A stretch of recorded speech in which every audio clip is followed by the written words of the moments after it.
Hello Wednesday, happy 2024. Nagigisa ako ng sibuyas bawang para sa ating ground beef apretada. Ayan, nilagay ko na yung ground beef.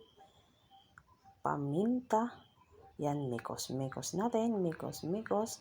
Takpan konti para lumambot yung ground beef. Ayan, malambot na. Lagyan natin pampasarap. Beef cubes yan. Mikos-mikos ulit. Takpan na naman. Then, maglalagay tayo ng pineapple tidbits. Ayan.